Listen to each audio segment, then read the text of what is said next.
ನಮಸ್ಕಾರ. ಇವತ್ತು ನಮ್ಮ ಅಡಕಿ ತಾಂಡ ಸೇಡಂ ತಾಲೂಕಿನಲ್ಲಿ ಅಡಕಿ ತಾಂಡದ ಹತ್ರ ಒಂದು ದೊಡ್ಡದಾದಂಥ ಒಂದು ಫಾರೆಸ್ಟ್ ಇದೆ. ಎಲ್ಲ ಸ್ಥಳೀಯರು ಇವತ್ತು ಗಾಬರಿಯಾದ ಒಂದು ವಾತಾವರಣ ನಿರ್ಮಾಣ ಆಗಿದೆ.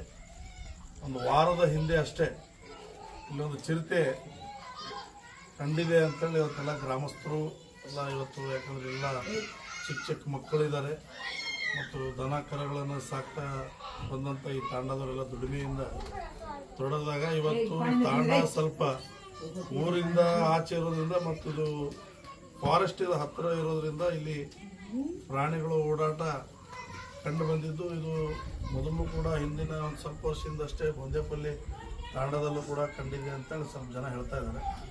ಅದಕ್ಕೆ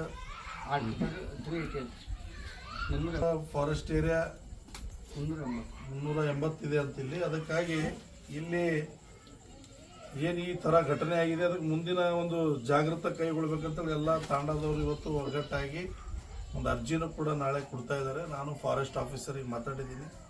ಇಲ್ಲಿ ಯಾವುದೇ ರೀತಿಯಿಂದ ಮುಂದೆ ದುರ್ಘಟನೆ ಆಗದಂಗೆ ಇದು ಫಾರೆಸ್ಟ್ ಇಲಾಖೆದವರು ಇದ್ರ ಬಗ್ಗೆ ಕ್ರಮ ತಗೋಬೇಕು ಮತ್ತು ಶೀಘ್ರದಲ್ಲೇ ಅದು ಈಗಾಗಲೇ ಅದು ಏನೋ ಹಂದಿಯನ್ನು ತಿಂದಿದೆ ಅಂತೇಳಿ ಅದ್ರದ್ದು ಲ್ಯಾಬಿಗೂ ಕೂಡ ಅದು ಪರಿಶೀಲನೆ ಮಾಡೋಕ್ಕೆ ತೊಗೊಂಡು ಹೋಗಿದ್ದಾರೆ ಅಂತೇಳಿ ಫಾರೆಸ್ಟ್ ಅಧಿಕಾರಿಗಳು ಮಾತಾಡಿದ್ದಾರೆ.